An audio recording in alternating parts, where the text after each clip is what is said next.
एक बार की बात है, एक नगर में एक संत रहा करते थे। वह हर समस्या का समाधान दे देते थे। उनके पास चाहे कैसी भी समस्या लेकर आओ, हर समस्या का समाधान वह बड़ी ही सरलता से देते। वह सबसे पहले तो अगले आदमी की समस्या को ध्यान से सुनते और उसके बाद थोड़ी देर के लिए शांत हो जाते, आंखें बंद करते और पूरी तरीके से शांत होने के बाद थोड़ी देर बाद उस आदमी को उस समस्या का समाधान दे देते। जो भी आदमी उनके पास समस्या लेकर जाता और जब वह मौन होकर उसका समाधान देते तो वह आदमी सोचता था कि शायद इन संत के पास कोई चमत्कारी शक्तियां हैं और उसी वजह से वह समस्या के समाधान देते हैं। बहुत लोग उनसे जानने की कोशिश भी करते हैं कि क्या महाराज आपके पास कोई शक्तियां हैं जिससे आप बात करते हैं और उनसे आप समस्या का समाधान पूछते हैं। जब लोग ऐसी बात पूछते तो वह महाराज हंसने लग जाते। फिर कुछ दिनों बाद उस गांव में एक विचित्र घटना घटती है। उस गांव में एक वृद्ध औरत रहा करती थी। उस वृद्ध औरत के घर 4 लोग आते हैं। वह 4 नौजवान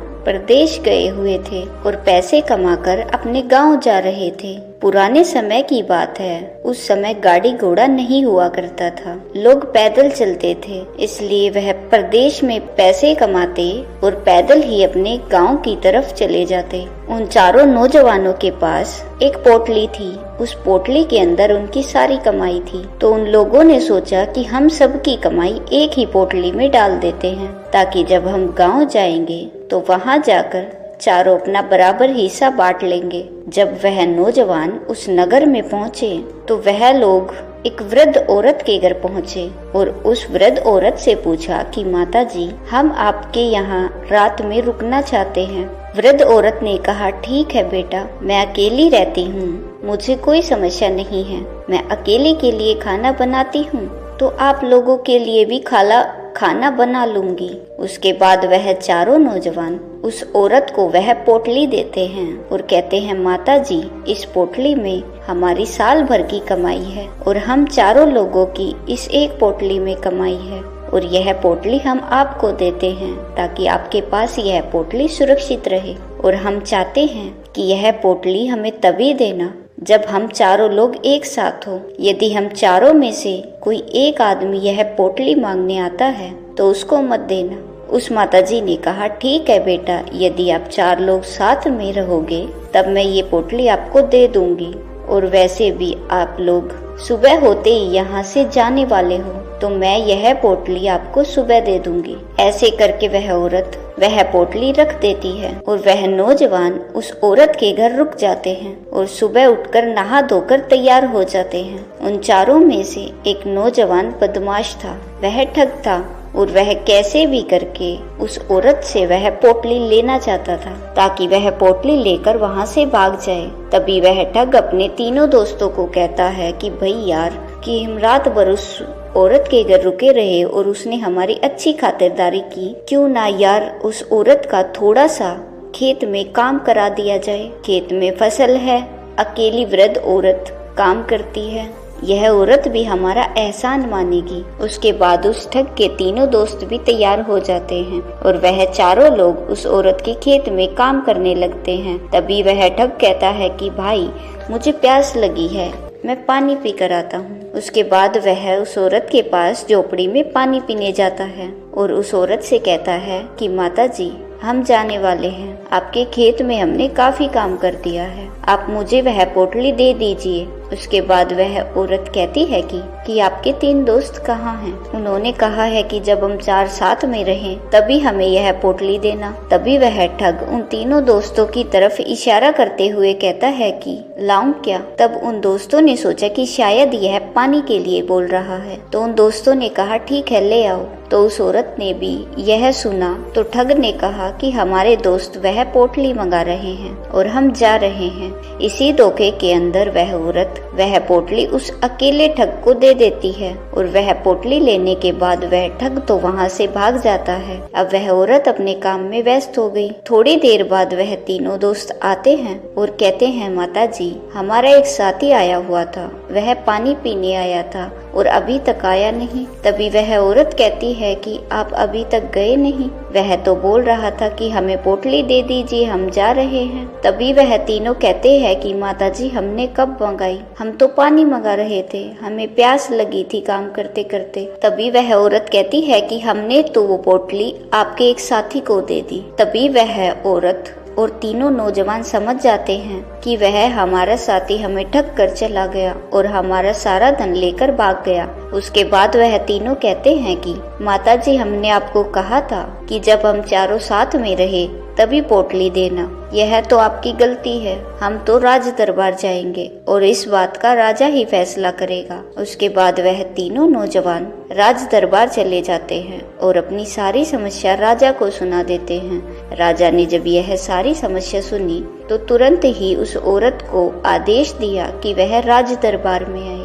वह औरत राज दरबार आती है और राजा ने सारी समस्या सुनी और कहा कि इसमें तो इस औरत की गलती है। उस औरत को, उस अकेले आदमी को वह पोटली नहीं देनी चाहिए थी, इसीलिए आपका जो धन था वह यह औरत देगी। उसके बाद राजा फैसला सुना देता है कि यह औरत 2 दिन में कहीं से भी लाकर आपको वह धन देगी। अब औरत बेचारी गरीब थी, उसके पास तो थोड़ा सा भी धन नहीं था और तो वह इतना सारा धन कहाँ से लेकर आती। अब वह औरत भगवान के मंदिर में जाती है और रोने लग जाती है। उसके बाद उस औरत को याद आता है कि हमारे नगर में एक संत है जो हर समस्या का समाधान कर देते हैं और उनको तो बहुत सारी शक्तियाँ मिली हुई हैं। वह शक्तियों से बात करते हैं और लोगों की समस्याओं का समाधान कर देते हैं। तो मैं भी उनके पास जाऊं तो शायद मेरी समस्या का भी समाधान हो जाएगा। वैसे तो मेरी गलती है क्योंकि मैंने अकेले को ही पोटली दे दी, अब मुझे धन देना पड़ेगा, लेकिन शायद कोई रास्ता निकल जाए और मेरी समस्या का समाधान मिल जाए।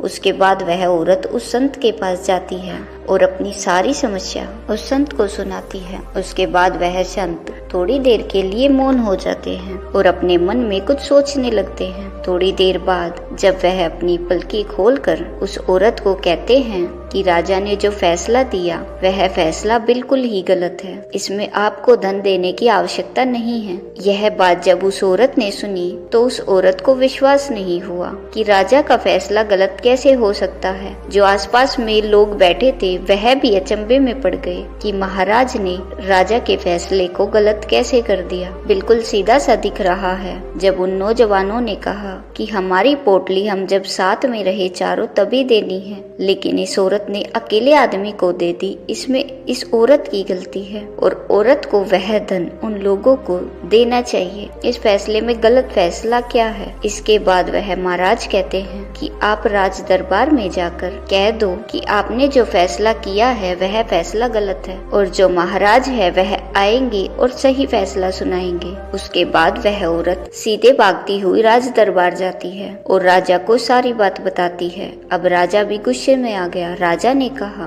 मेरे फैसले को यदि गलत किया और मेरे फैसले से अच्छा फैसला यदि उस महाराज ने नहीं सुनाया तो उस महाराज को फांसी की सजा दे दी जाएगी। अब सारे नगर में यह बात फैल गई। किसी को भी विश्वास नहीं हो रहा था कि महाराज जी ऐसा कौन सा फैसला सुनाने वाले हैं जिससे कि राजा के फैसले को गलत साबित किया जा सके। अब राज दरबार फिर से लगा और महाराज को बुलाया गया। जब महाराज आए तो आकर चुपचाप अपनी जगह पर बैठ गए। वह तीनों नौजवान भी वहीं पर थे, वह औरत भी वहीं पर थी और बहुत सारी प्रजा और राजा सब वहीं पर बैठे थे। उसके बाद वह राजा कहते हैं कि महाराज अब आप बताइए कि मैंने जो फैसला सुनाया उस फैसले में क्या गलती थी।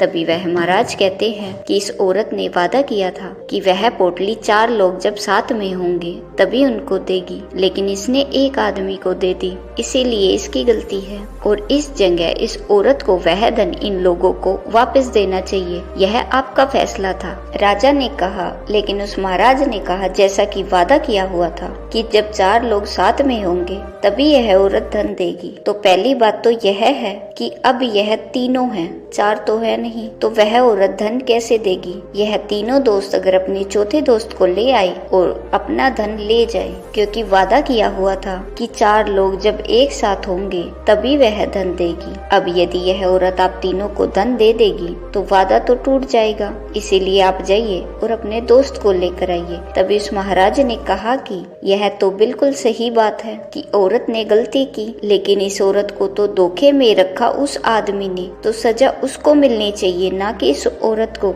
इसीलिए आपका फैसला गलत था। यह बात सुनने के बाद वहाँ पर जितनी भी प्रजा बैठी हुई थी वह सब तालियां बजाने लगे और कहा कि महाराज को सच में कोई शक्तियां मिली हुई है, वरना राजा के फैसले को चुनौती देना कोई हंसी मजाक की बात है। उसके बाद वह राजा उस महाराज से पूछते हैं कि महाराज, आपने जो फैसला सुनाया वह 100% सही है, लेकिन यह बात मेरे दिमाग में क्यों नहीं आई, क्योंकि मैंने तो ऐसे बहुत फैसले सुनाए हैं, तो क्या मेरे सब फैसले गलत थे। उसके बाद वह महाराज कहते हैं कि राजा साहब, सबसे बड़ी गलती है कि हम फैसला बहुत ही जल्दी में लेते हैं, हम बहुत जल्दबाजी करते हैं, क्योंकि जब आपने यह पूरा मामला सुना तो बिल्कुल साफ तरीके से दिख रहा था कि इस औरत की गलती है और इस औरत को इनको धन देना चाहिए, लेकिन आपने उस मामले की पूरी गहराई में नहीं झांका। आपने इस मामले में पूरी गहराई से चीजें देखने की कोशिश ही नहीं की,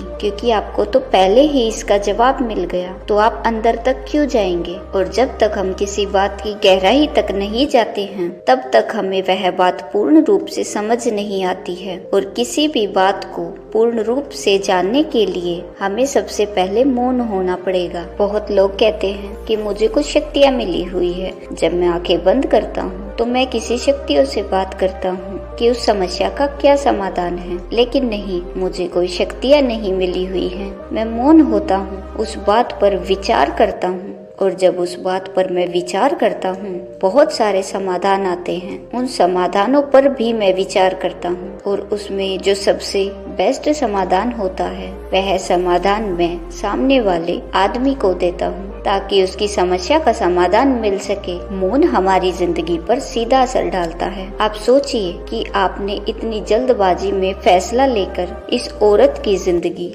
बर्बाद करने वाले थे, क्योंकि हमारे फैसले ही हमारी जिंदगी को निर्धारित करते हैं। जब हम सुबह उठते हैं तो हम कोई भी काम करने से पहले उसका फैसला लेते हैं। वह फैसला यदि सही है तो हम वो काम करते हैं, और सही तरीके से फैसला लेने के लिए हमें अंदर से मौन होना पड़ेगा। किसी भी बात पर आप मौन होकर उस पर विचार कीजिए, तभी आप सही फैसला ले पाएंगे, क्योंकि हमारी जिंदगी फैसलों से चलती है। हमारे ही फैसले हमारा भविष्य तय करते हैं, हमारी जिंदगी का अगला पड़ाव तय करते हैं। फैसले छोटे हो या बड़े, सब हमारी जिंदगी को निर्धारित करते हैं। इसीलिए सबसे पहले यदि सही तरीके से फैसले लेने हैं तो हमें अंदर से मौन होना पड़ेगा। मौन होकर उस फैसले पर विचार कीजिए। आपके सामने बहुत सारे फैसले आएंगे कि लेना है या नहीं लेना है, उसका क्या नुकसान है, क्या फायदा है, ऐसे बहुत सारे प्रश्न आएंगे, लेकिन उन सभी पर आप फिर से विचार कीजिए। उसके बाद आपके पास एक समाधान रहेगा कि उस फैसले को लेना है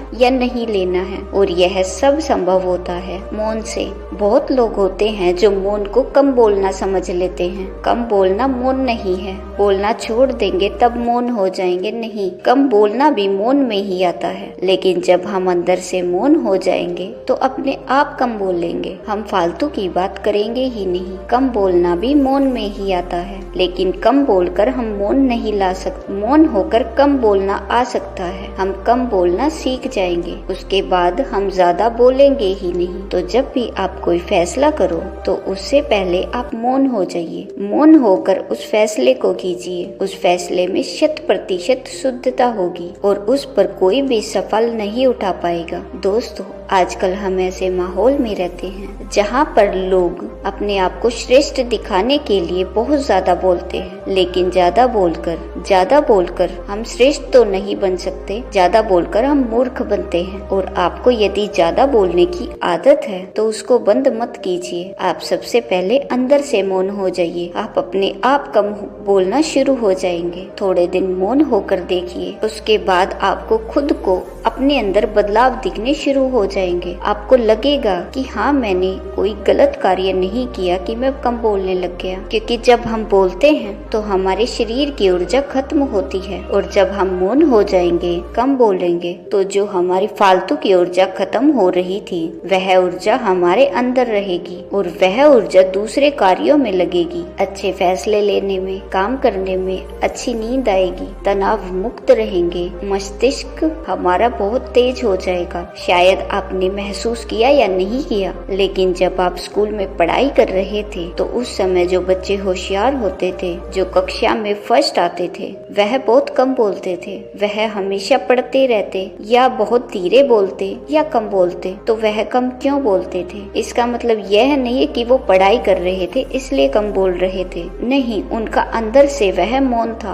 वह मौन रहते थे, इसी वजह से वह पढ़ाई करते थे और उनको याद हो जाता था, उनकी मेमोरी तेज हो जाती थी। और जो बच्चे सबसे बाचाल होते थे, ज्यादा बोलते थे, उनको ज्यादा पढ़ना नहीं आता था। यह अक्सर देखा गया है कि जो बच्चा कम बोलता है, बचपन से कम बोलता है, वह बड़ा होकर होशियार होता है, जल्दी ही हर चीज को याद कर पाता है, सीख पाता है, क्योंकि उसकी मेमोरी तेज होती है। बोलकर हम जो ऊर्जा खत्म करते हैं वह ऊर्जा हमारे अंदर दूसरे कामों में लगती है। वैसे मौन होने के बहुत फायदे होते हैं, क्योंकि चाणक्य ने कहा है, कोई आदमी यदि यह समझ जाए कब, कितना और कहाँ बोलना है, तो उस आदमी को सफल होने से कोई नहीं रोक सकता। आप इतिहास उठाकर देख लीजिए, जो आदमी सक्सेसफुल है वह आदमी बहुत कम बोलते हैं, फालतू की बकवास नहीं करते हैं। तो हमें भी अपनी जिंदगी में यदि कुछ करना है, अपने जीवन को सफलता पूर्वक जीना है, तो कम बोलना शुरू कर दीजिए। और कम बोलने का मतलब यहाँ पर ये है कि आप अंदर से मौन हो जाइए, उसके बाद आप अपने आप कम बोलना शुरू कर देंगे। आप थोड़े दिन के लिए इसे आजमा कर देख सकते हैं।